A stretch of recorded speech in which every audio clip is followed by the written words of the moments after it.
Today, I'll be discussing a zombie comedy film from last year that many of you might have seen, Zombie for Sale. Let's dive into it. News broke that patients who had taken the latest diabetes medication from Korea's Human Bio Incorporated were entering a state of apparent death.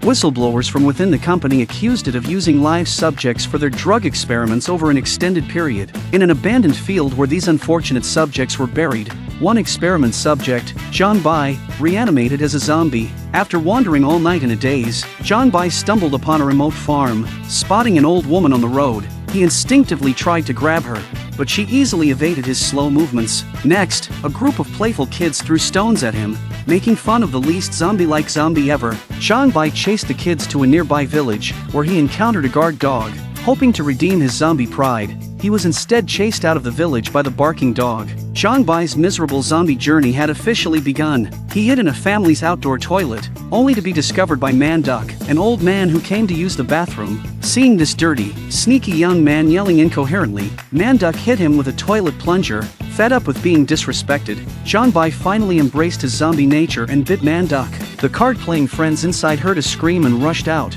only to see John Bai fleeing the scene. Man Duck, bleeding from the bite on his head, chased after him but found that the biter had already vanished. Karma soon caught up with John Bai as he ran into Man Duck's youngest daughter, Hey Ghoul. She saw the strange man running towards her and instinctively delivered a low kick, hitting John Bai in a sensitive spot, avenging her father in an unexpected way. Not long after, the persistent dog reappeared, chasing John Bai and Hey Ghoul as they ran around in circles, eventually heading back towards the village with the dog hot on their heels. Man Duck's second son, Min Ghoul, who had been struggling in the city, was walking towards the village with his suitcase when he saw his little sister, Hey Ghoul, running towards him. She didn't stop to talk, just ran past him, leaving Min Ghoul confused. Next, Min Ghoul saw John Bai chasing after his sister. Thinking he was dealing with a dangerous person, Min Ghoul dropped his suitcase and ran. Catching up to Hey Ghoul, he asked who that man was, but she said she had no idea and just ran because he was chasing them. As they were talking, Hey Ghoul tripped and fell. Min Ghoul turned to help her but saw John Bai closing in on them.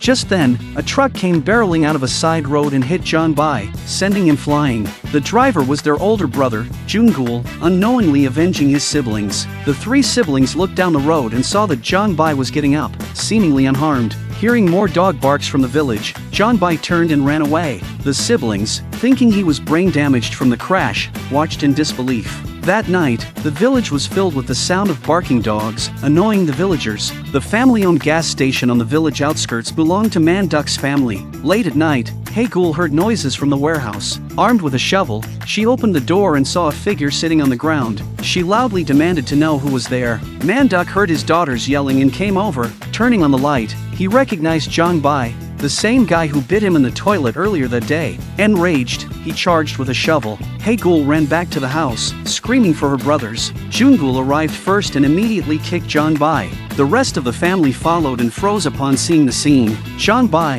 who had been kicked into the wall, was impaled through the chest by a metal rod. The family feared they had a murder on their hands, but to their shock, John Bai got up, sliding off the rod. Man Duck's family was terrified, running out of the warehouse and locking John Bai inside. As they were trying to figure out what to do next, Min Ghoul seemed to have an idea and led the others away. After watching some videos on Min Ghoul's phone, the family realized that John Bai was actually a zombie like in the movies. They slowly distanced themselves from their bitten father, fearing he might also turn. Man Duck, clueless about what to do, Jun Ghoul's wife knocked Man Duck out with a frying pan and locked him in the trailer outside. The next morning, the family had breakfast, worried that their dad might turn into a zombie. Min Ghoul, however, dismissed their concerns, saying that Man Duck was only in the incubation period. Min Ghoul had stayed up all night researching and wrote a complete zombie survival guide. He began explaining to the family how the zombie virus spreads through the body via the bloodstream, causing a high fever, convulsions, and eventually, the soul leaving the body.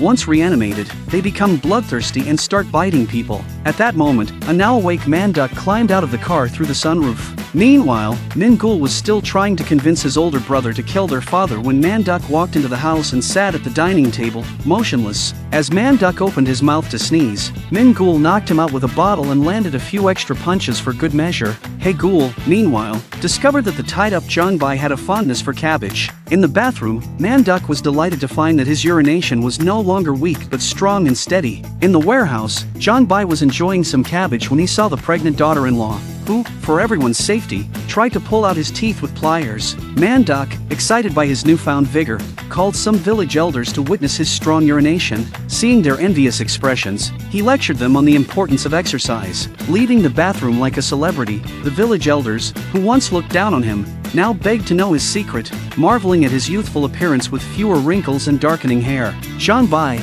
pitifully eyeing the cabbage, was joined by Man-duck, who realized that his transformation was due to being bitten by John Bai. Outside the warehouse, the brothers thought their father was infected, seeing him dance foolishly for the zombie. Old Zhang, soon to be married to a young woman, approached Man-duck, pleading for the same transformation. Initially reluctant, Man-duck was swayed when old Zhang offered to pay for a trip to Hawaii. This conversation was overheard by Min-gul, who saw an opportunity. As Man-duck packed for Hawaii, there was a knock at the door. The village elders, clutching envelopes of cash, looked at him with eager eyes. Leading them to the warehouse, they found the zombie missing Min-gul had driven John Bai away, planning to take him to a friend researching Viagra. While speeding, Min-gul was pulled over by the police, who found John Bai tied up in the trailer. Both were taken to the police station. The police, thinking Min-gul intended to kill John Bai, were alarmed when they found his teeth missing, assuming Min-gul had removed them. To avoid jail, Min-gul revealed that John Bai was a zombie, but the story was met with disbelief. Just then, Man-duck and the family arrived, claiming John Bai was their youngest son. Amidst the confusion, Hae-gul escorted John Bai out. Back home, the family discussed how to capitalize on John Bai's rejuvenating bites. Poor John Bai, craving cabbage, couldn't eat without teeth. When Hae-gul noticed his toothless state, she informed her father. Enraged, Man-duck demanded to know who pulled the teeth. Meanwhile, the village elders happily headed to Man-duck's house. Realizing a solution, Man-duck shouted for the elders and, thinking of their dentures, initiated a business. The Man-duck family, from behind a protective barrier, collected money while John Bai bit the eager elders. That night, the village echoed with the screams of those being bitten. Early the next morning, the cash box was overflowing. The villagers who had been bitten gathered happily. They all seemed rejuvenated. But soon, Man-duck's children discovered their father and the money were both missing.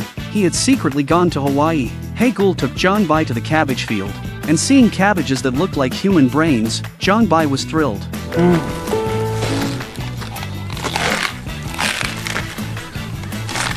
Thanks to the bitten elderly spreading the word, people from nearby villages flocked in.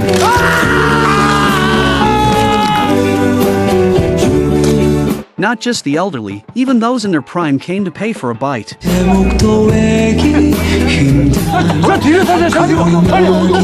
Man-duck's empty cash box filled up again. John Bai's living conditions improved, no longer sleeping on the warehouse floor, but occupying Man-duck's quarters. He got a new, more advanced set of dentures, replacing the old man's false teeth. Hae-gul took him to town, dressed him in new clothes, and gave him a new hairstyle. John Bai started to look like a new family member, but Min-gul never forgot to make more money off John Bai. Hae-gul overheard Min-gul calling Seoul, worrying that John Bai would be sold for research. He warned John Bai not to make strange noises or go to crowded places. He packed some cabbages and took him to the woods, urging him to leave forever. When Min-gul discovered John Bai was missing, he searched the village and eventually found him still in the woods. At old Zhang's wedding, the bitten elderly started to mutate.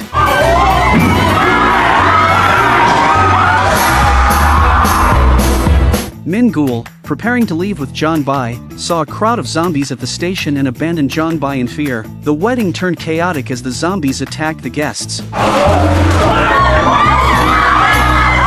The situation spread to nearby streets, and Man-duck's family noticed the problem. The gas station was surrounded by zombies. Desperate, they found Min-gul's zombie manual, which had methods for dealing with zombies and self-protection. They searched the house for useful items to protect themselves. Min-gul found a truck and drove through zombie-infested streets to get home. Man-duck's house was breached, forcing the siblings onto the warehouse roof.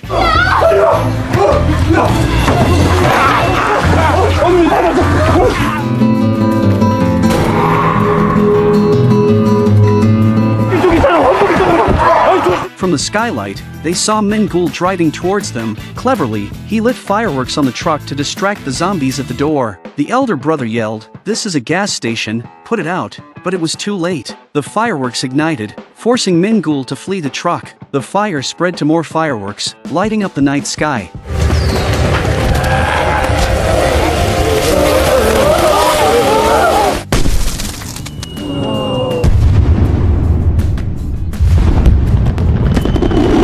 Oddly, the zombies stopped and stared at the fireworks. Hey Ghoul saw in the zombie manual that they were highly sensitive to light. All the zombies gathered at the gas station because of the fireworks. At this critical moment, the eldest daughter-in-law's water broke. Min Ghoul thought of a plan, wearing Zhangbai's old clothes to avoid the zombies' sense of smell. The brothers, each wearing a piece of clothing, walked out and avoided the zombies. But while searching for the car keys in the trailer, they accidentally turned on a light, attracting nearby zombies. Just then, their sister came out fully armed, wielding a weed whacker, thinking it could fend off the zombies. But there were too many zombies. In a dangerous moment, Zhangbai shielded Hey Ghoul. A zombie on the roof stepped on a wire, causing the gas station lights to flicker chaotically.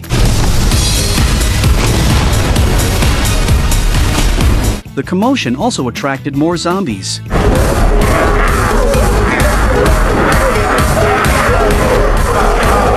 As the elder brother went back for the keys, he heard the sound of a baby crying his wife had given birth. Thinking of his wife and child, the elder brother felt a surge of strength. He ran into the house, grabbed the keys, while his sister guarded the trailer with the weed whacker, keeping the zombies at bay.